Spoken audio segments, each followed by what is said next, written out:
morning, everyone. Welcome to Girls Technology Day. As Stacy said, we're really happy to have you here. My name is Robin Tindall, and my role here at Hypertherm is that I am the Environmental Stewardship Team Leader. My background is in environmental engineering and business, and I've been here at Hypertherm for about 8 years.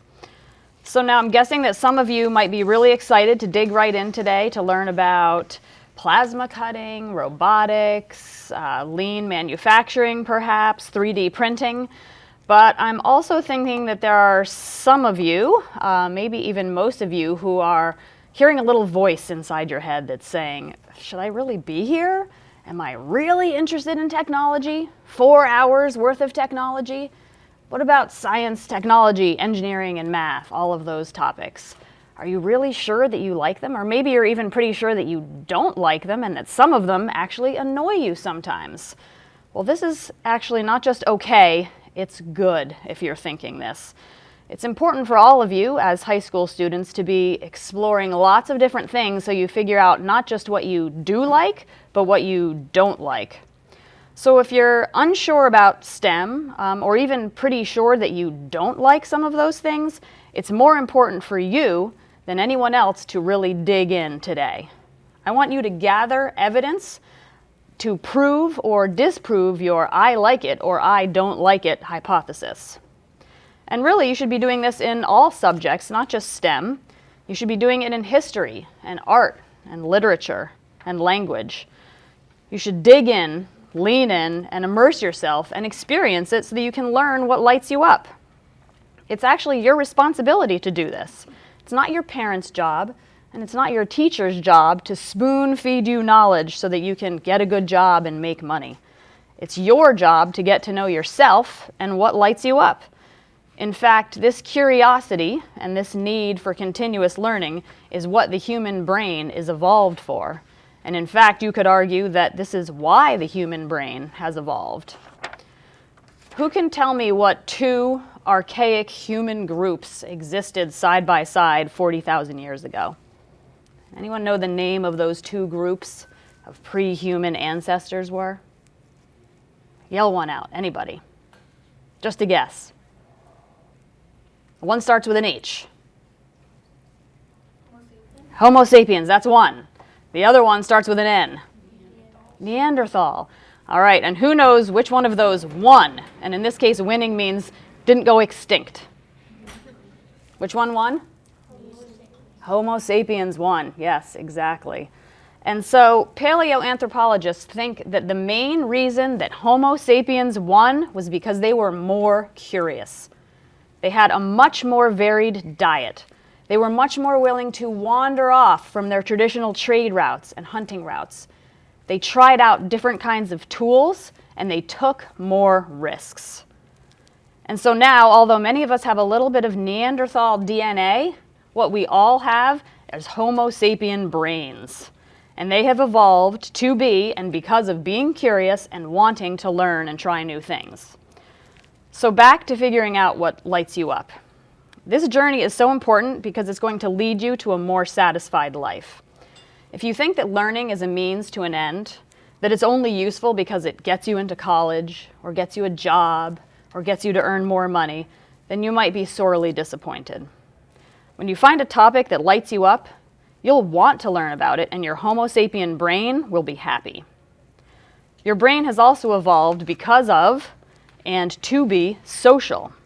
So working on a team and working on projects that are bigger than yourself, helping others, these are things that are also proven to make humans happy. So look for evidence of that here at Hypertherm today. Look for evidence of teamwork and collaboration and of projects that are so big and complicated that they really take a lot of people working together to accomplish them. If you find a subject that lights you up and you can do it with a team of people and involves helping others, whether it's in technology or anything else, you'll have a recipe for a satisfying career. I hope today that you'll hear on the career panel from people about their real career paths.